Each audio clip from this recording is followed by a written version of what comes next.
Wait a second. This isn't fool's gold for the Miami Heat. Anyway, welcome into Floor is Yours, an extension of Five on the Floor here on the Five Reasons Sports Network. This is an episode that we're doing on the YouTube channel, but it is going to go to our podcast feed. Here's who we've got today. Here's the floor plan. I'll get to this, and then I'll get to the advertisers, the opposite of what I usually do. Got Greg Sylvander. You can follow him at Greg Sylvander. We got Brian Fonseca. You can follow him at Brian Fonseca NY. Again, I'm Ethan Skolnick. You can follow me at Ethan J. Skolnick. And at Five Reasons Sports, we're going to tell you about one of our sponsors first. If you need a consulting company, this is the place to go. They're based right here in the Pembroke Pines area. They service all of South Florida. It's odmpsi.com. That's odmpsi.com. That's again, ODM Performance Solutions. They've got everything from C-suite level leadership they'll connect you to all the way down the chain, as well as call centers. Just waiting for Manny to put that up. Is that up? That's not up. Okay, odmpsi.com. There we go. We get it done for you. Again, management consulting and everything else that you need. So look, if you're not the big boss of your company, tell the big boss about them. Big Miami Heat fans there as well, I can tell you. So reach out to Josh and the team. Again, it's odmpsi.com. All right, let's get to it. We're going to focus a lot on viewer comments today, okay? But we do have some information that we do want to share. It's just going to be the three of us, but we will be interacting with all of you in the comment stream. That's why we decided to do a stream tonight instead of doing a podcast like we ordinarily would. So, Greg, let's get to it. What is the latest that you've heard? A lot of this you've put up on our Off the Floor feed, which you can find at winnow.app/off the floor. We just gave away $100 in prize picks there. Greg, what do you got? Yeah, so at about 2:30, I text this to our Off the Floor subscribers. Shout out to all of y'all, and I love all the replies and the interaction, so shout out to y'all. This is kind of the latest. I've been able to confirm that the Heat have been in contact with the Utah Jazz over there's a bunch of players on that roster that I think the Heat are interested in, but it's really led by Jared Vanderbilt. So that was the first bit of news per source. They've also checked back in on Nerlens Noel, which was something that I didn't expect personally. I think he's still a clutch guy, so that's interesting. Maybe that rumor can be debunked finally if Nerlens Noel is an option. They're keeping tabs on Serge Ibaka. I had heard about maybe some smaller deals that could come to fruition, but that's probably more of a buyout situation. Mm-hmm. And then the last thing is that the more I ask around, the more the D'Angelo Russell name for Kyle Lowry comes up. I am not willing to go there yet because I've heard nothing that I can confirm, but I would wonder if someone like Naz Reid coming back with D'Angelo Russell and the flexibility that comes with an expiring D'Angelo Russell, if that would sway Miami at all. But again, that part of it, the very end there, is speculation on my part. All right, we will get to more of the comments here. We appreciate them. Super chat comments we will obviously get to. We will read all of those. I just have one thing to add based on some conversations with some in the organization over the past 48 hours myself, which is this. They like their team, and I don't mean that in the way that should get clipped and like they don't want to do anything. That's not what I mean. They like their team enough that the push is going to be forward instead of in any way backwards. Okay. So I just want to, it does not mean an all-in push, but it means that the recent play and the fact that Eric Spoelstra has seemed to get some control over the roster and the rotation and get it moving in the right direction. Connection has been a little bit better between some of the players of late. Most of the team is now healthy. They've gotten contributions from guys that maybe we didn't expect, like Haywood Highsmith, who was actually terrific last night, and Orlando Robinson, who has been a big upgrade in the backup center role. But there is a feeling now that they can compete with an upgrade of some sort. And they take a look at the other teams up there in the conference, and Boston is good. But as we saw, and I know they didn't have the starting backcourt last night, but they are flawed. Milwaukee, can't seem to stay consistently healthy, and they haven't really got on the kind of run that they typically get on. Philadelphia is still kind of figuring things out. They're bringing Maxey off the bench tonight. I found that interesting. So we'll see. And again, we know that the Sixers are beatable in a playoff series. The Nets, what are they going to look like when Durant actually comes back? We'll see. I mean, that team easily fractures. And Cleveland has come back to the pack just a little bit. So when you look at all of that, you say, okay, we know right now as currently constituted, the Miami Heat are not good enough to get out of the Eastern Conference. I think all three of us agree on that. They're not getting out of the East with what they currently have, right? Agree. Okay. But could they get out of the East if they catch a couple breaks, the right opponents, and they've made a significant enough upgrade that they're filling their 8 or 9 man rotation in the playoffs with players who are actually in their correct roles. Okay. That's kind of where they're at right now. And so again, the push is forward. That's why I say they like their team. This is not, well, we're going to run it back until the end of the season. No, they are actively looking to upgrade, as Greg mentioned. Now, some of the guys may not be major upgrades in the minds of many, Olynyk, or Jared Vanderbilt, etc. But they're Malik upgrades Beasley. or right, exactly. But they're upgrades from what they've had. All right, Brian, I'll go to you on this because you are not on our Power Forward podcast. I recommend that one. We went through about a dozen possible power forwards. If I was to say you the dream scenario for the Miami Heat at that position right now is what? I mean, the dream one is OG Anunoby. Now, I don't know if you can get that done, but that's the guy, right? But I think there's going to be too much competition for that realistically, because you're looking at Duncan for salary purposes, but you're looking at 2 firsts at least, and they can probably find 2 firsts that are better than Miami's 2 firsts, given Miami's history of actually being competitive. That being a dream scenario, right? It's OG Anunoby. But in terms of the other good ones, Greg, you just mentioned Jared Vanderbilt. That's one that I like a lot. And we talked about this yesterday on 5 on the Floor. I think that what you should be looking at if you're the Heat front office is a package deal, not just trade for a 4, but get a 4 and a shooting guard, someone who can actually shoot in the front of the backcourt, or get a 4 and a big, or you could potentially get all 3 positions in one shot. You got 3 guys in that Jay Crowder, Andre Iguodala deal that we talk about so often. It's not impossible to do that, right? It's just going to be very hard mathematically. But I think more so, like I mentioned, the Malik Beasley and Jared Vanderbilt package, potentially Kelly Olynyk instead of Malik Beasley. I think that would make a lot of sense. If you get 2 bigs, that would be good because this team is pretty small, as we've seen, right? You look at Detroit, there's Bojan Bogdanovic, who I'm not very excited about, but if you package him in with Nerlens Noel, I feel better about that. Because Bojan Bogdanovic, while he's going to add to your offense because of the shooting and because he can play off of Bam, he can play off of really anybody on this Heat roster, but he's not going to add a lot in terms of rebounding and defense. So I would need like a Nerlens Noel. Bojan Bogdanovic is someone that's going to be a competitive market. So maybe you can go to Sadiq Bey instead. That might be easier cap-wise as well. You're going to have to extend them at some point, not this summer. He's going to be eligible this summer, but you don't have to extend him right away. And then the real sort of like dream scenario being OG Anunoby, can you even make it a bigger trade and add in like a Chris Boucher or a Thad Young? That's interesting to me. But again, is the Kyle Lowry contract with draft picks or whatever it is that going to be enough?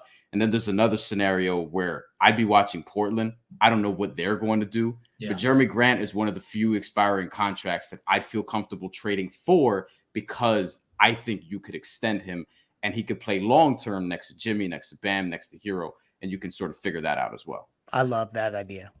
Yeah, and we do see Portland's imploding right now. I think one of the things that's happened actually is that some of the teams in the Pacific Division who have not played up to expectations, whether it's Golden State, the Clippers, Phoenix, and obviously the Lakers with their named players, they're all starting to get guys healthy now. So Portland's getting buried in the West, it appears. And so I do think that they'll make significant changes. Now, we've not heard anything about Dame asking out, but I do think that they'll kind of keep changing the core. Jeremy Grant would be a dream scenario for me. I would extend him, actually. I think that makes sense. Now, the Anunoby thing is interesting, of course, because there's history there. The Heat have loved him since the draft. We obviously know that he played for a coach that the Heat are very familiar with in college.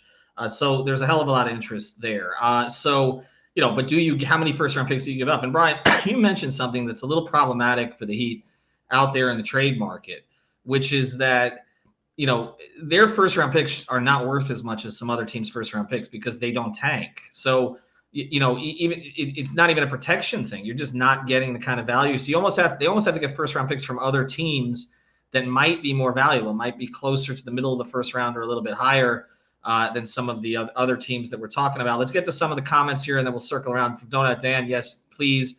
Jeremy Grant, I think that's an option. Van Lee, too many whales available this summer. I think we work around the edges. Our defense is elite, needs some fringe shooters.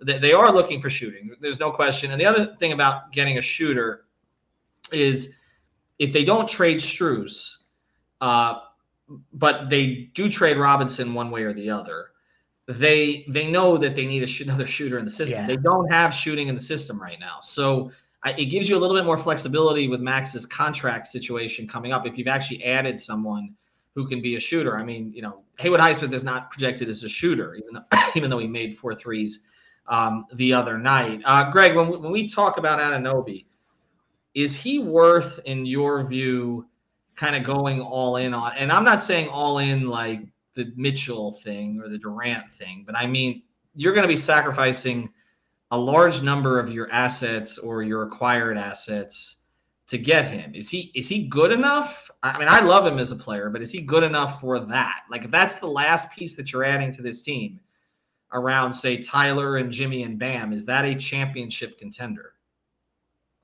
I would take the risk. I think if it cost you 2 first-round picks and Brian, I'm sorry, but and Nikola Jovic,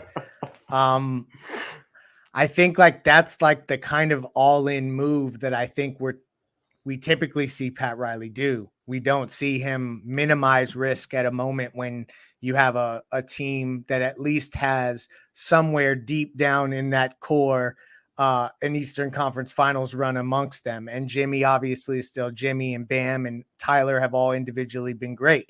So I think he is actually one of the few guys that, because of his fit, because of his skill set, because of his age, is kind of a player that also can contribute now, but stick around for the future. So he's one of the few guys that I actually think it would be worth going in that direction. I just can't help but feel like somebody would come out of nowhere and outbid Miami. The only thing that Miami has in their favor is if somehow, some way, this becomes a Kyle Lowry reunion story. And I know that I'm making a lot of assumptions to go there, but that's the only way that Miami gets a direct line here, where I think that they get outbid otherwise.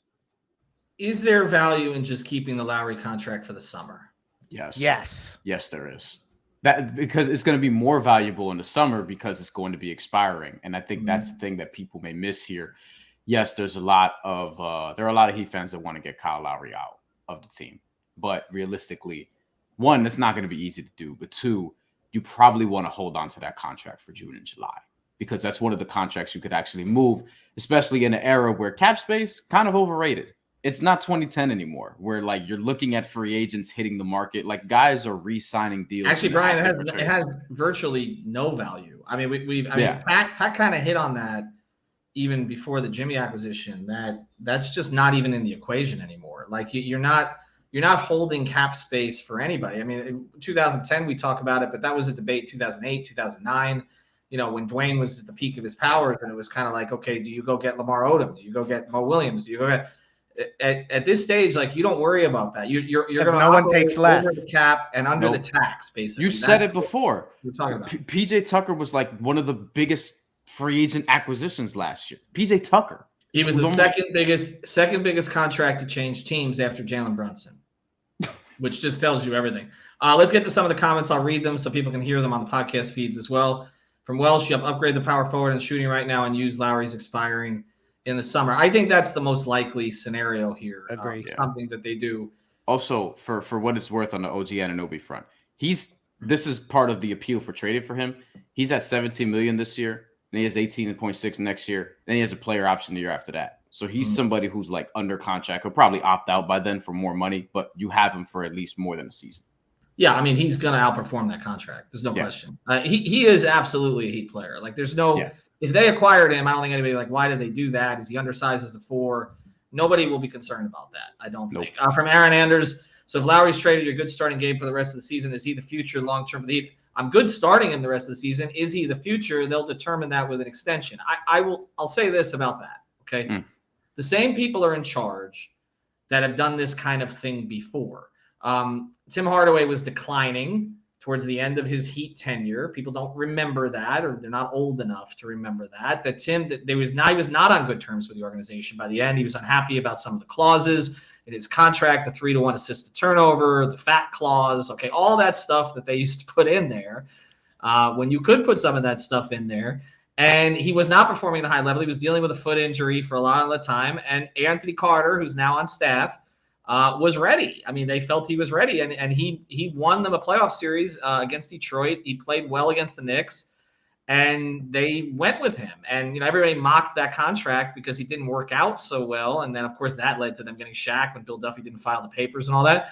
But they liked AC, and it's a very similar situation here. And then you kind of project a little bit forward. They've done that at the point guard position. They did it with Norris Cole, too, actually, a friend of ours here in the network, where, you know, they went with Norris. They made Norris a starter. They moved on from Rio to a certain extent and eventually traded Rio. And again, Norris was then traded too as they kind of reshuffled things. But it's a very similar situation there. One other thing that I think we just have to consider is that with them up against the tax, with Tyler Hero's extension kicking in and his salary going up exponentially from this year on his rookie deal to his new extension, if they don't make some sort of cost-cutting move at some point, whether it's Duncan Robinson or it's Kyle Lowry, I don't know that it's realistic to think that they're going to be able to retain both Max Strus and Gabe Vincent, because they basically just have their exceptions to work with. And I think that they wouldn't just give them to both of those guys and come back with the same team for another year. That doesn't sound right to me. So unless they make big shakeups elsewhere, I think that they definitely need to think about who is around for long term. Brian, I'm going to throw this at you, Brian, because I think you're going to have a different answer than the four of us. Well, I don't know that I necessarily had this answer. I was kind of unsure, but then three of the other guys on five on the floor had.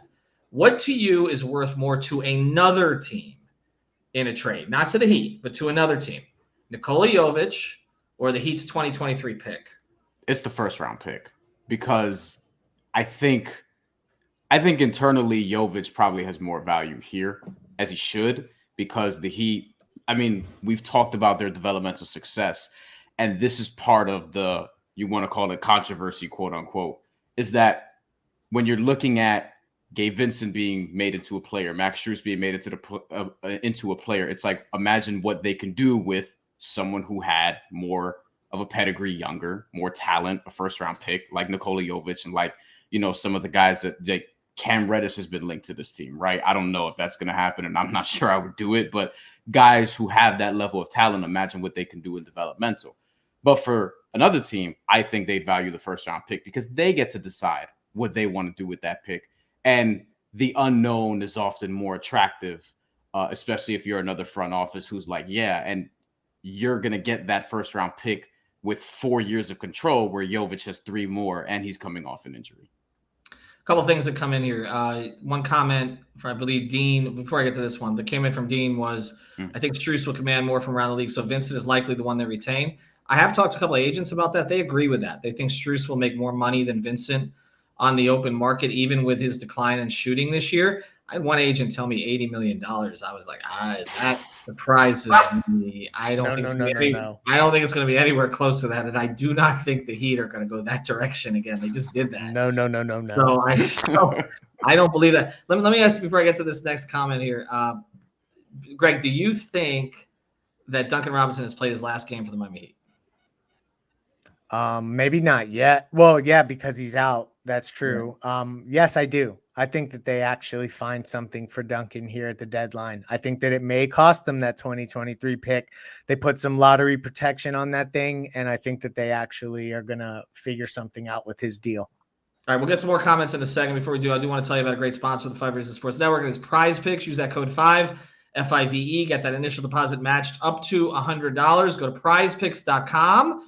Or you can download it from the Google Play Store or the Apple App Store. You can play 2, 3, 4, 5, 6 players together. There are no rollovers. Literally, when they give you the free money that they're going to give you, you can use it right away, okay? It's automatic. Boom. Okay, I can't snap. There you go. Go to prizepicks.com. Use that code F-I-V-E. And again, get that initial deposit matched up to $100. You guys need to be on there. Our whole network is doing this stuff, promoting it. And, you know, you're missing out if you're not at this point. I mean, that's what we've built a lot of this network around of late. We'll be doing it before the NFL games coming up this weekend. All right, let's blitz through some more comments here. I saw that comment about Hero, so let's get to that one if you can find that one. Again, Manny, otherwise we paraphrase it here. It comes in from Van. Teams are going to double Hero in the clutch in May or June. Need a guy that can make open shots. I mean, they just need a guy who can make open shots, period. The numbers on the open shots are remarkable. They are generating as many open shots per possession as pretty much any team in the league, and they are making fewer than any team in the league. There is some progression to the mean that should happen at some point, but we're 50 games into the season, and it hasn't happened yet. So there we go. Somebody at Miami Heat Source Destination asked me if it was Strus's agent who said $80 million. No, but it's an agent who thinks he's a pretty good player. I'll just say that.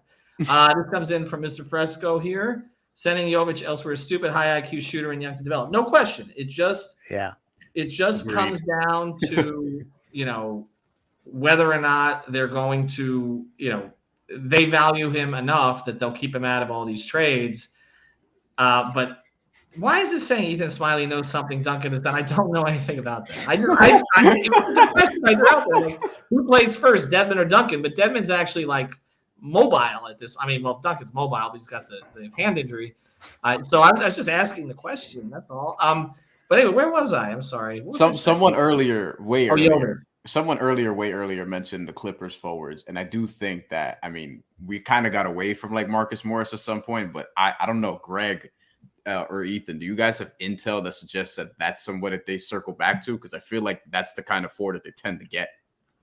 It's not something that I have heard lately. I know that they've expressed interest in Marcus Morris before. They like his game. They like Markieff Morris's game as well. Marcus Morris is better than Markieff Morris. Yeah. So that wouldn't surprise me. The bigger thing was, hearing Kevin O'Connor of The Ringer say that the Clippers would have interest in Kyle Lowry. I think that opens up a whole different landscape of what trades can look like if that actually is something that they're looking for a quarterback.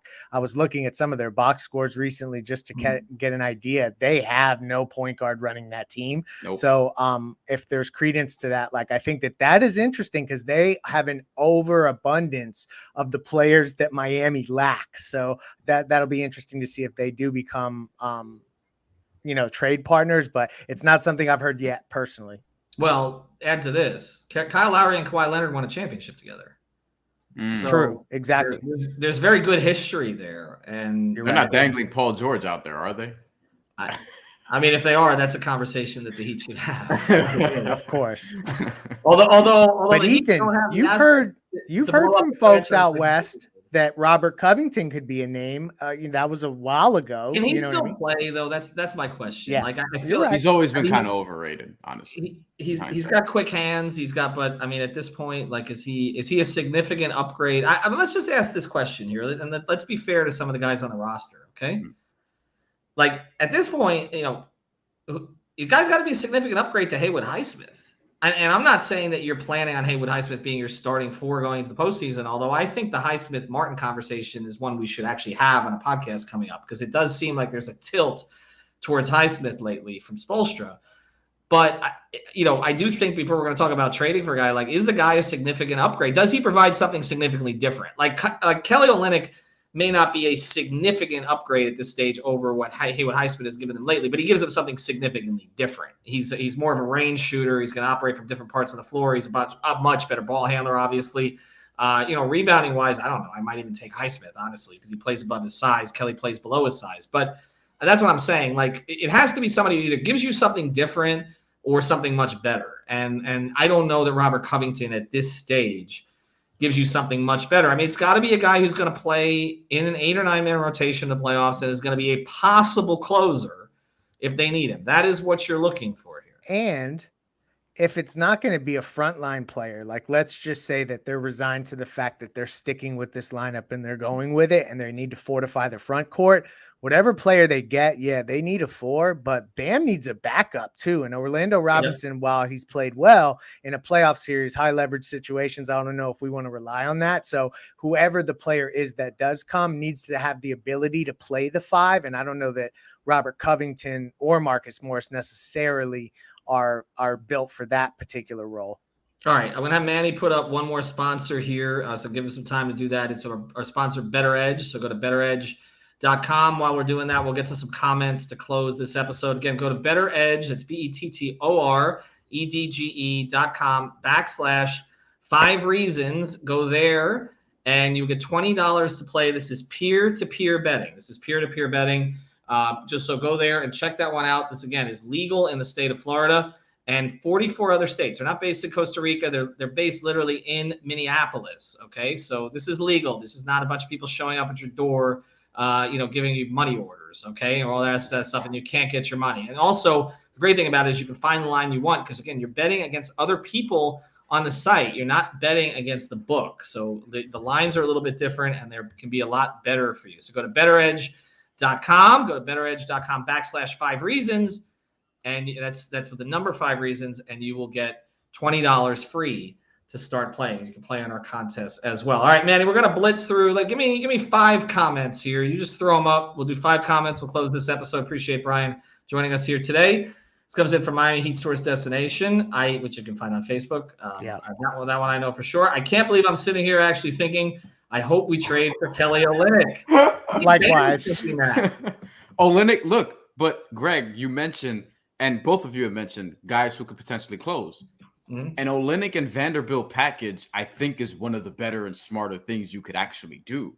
Because you get someone with familiarity with how the Heat operate with Kelly Olynyk, who can fit next to Bam and whoever else on the roster. And then Jared Vanderbilt is somebody who you have under control for another year after this season and could extend them. And is someone you can groom a little bit because he's very young and talented.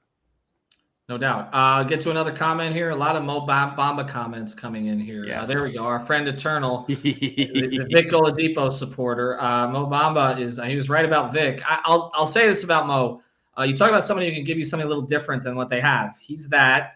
And we talk about the Heat developing players, and maybe they should develop a guy with a higher upside this time. So I'm not against that. We know Orlando's got a ton of bigs. They can play 5 7-footers on the floor if they want. So that is a potential option that may not be overly expensive. $10.3 million this year, Mo Bamba, and a partial guarantee for next year. And if you add in like a Gary Harris or a Terrence Ross for shooting, I was just gonna say, watch for Gary Harris. That gets you into the low 20 millions or something like that. Terrence Ross is one of those guys though who, after torching the Heat for years, would come here and shoot 22% from 3. Yeah. That's what we would look at. All right, 3 more here. Real Issues Podcast. What's your ideal trade package for all you guys that wouldn't drain all of our assets? We mentioned the Utah one. I think that, I like the Marcus Morris idea. Honestly, I feel like people I think are turned off to it because of what Markieff Morris didn't provide. Marcus is a much better player. So that is somewhat attractive to me. I don't love the D'Angelo Russell stuff. I understand trying to move Lowry's contract. But then you're going to have one of these in-between decisions with D'Angelo Russell, and I don't like those. He's not good enough as a defensive player and in terms of consistency, in my view, to give big money to be part of the core of this team. But are you trading for him as a rental? I'm not a huge fan of that one. All right, 2 more here from Manny, and again, we appreciate Manny Chang producing here for us tonight. Levi Shaw, would you take Jonathan Isaac? Never, ever, ever. I don't care how good he is. I never want him to play for the Miami Heat ever. I know there are off the floor, as we say, reasons for that. I understand that. But as a player, no, it's done.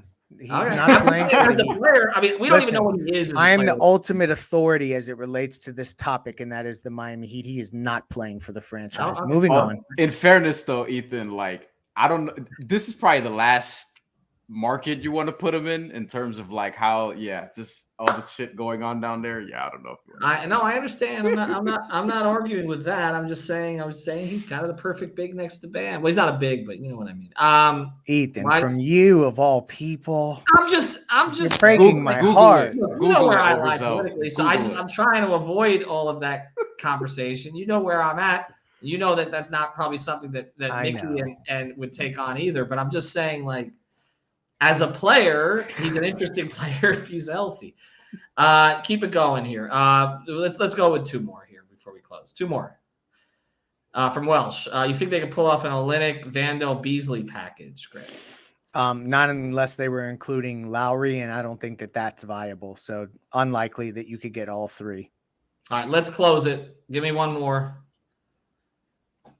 1 more. Manny's looking for the best. People asking about Jay Rich. Is it going to be one of those? Best possible comment here. I mean, for a 2nd-round pick, but I don't know that he moves. You could do Jay Rich and Doug McDermott, and it won't. PJ Washington may not get extended in Charlotte, so he could be available, but I think it would need to come with a shiny new extension pronto.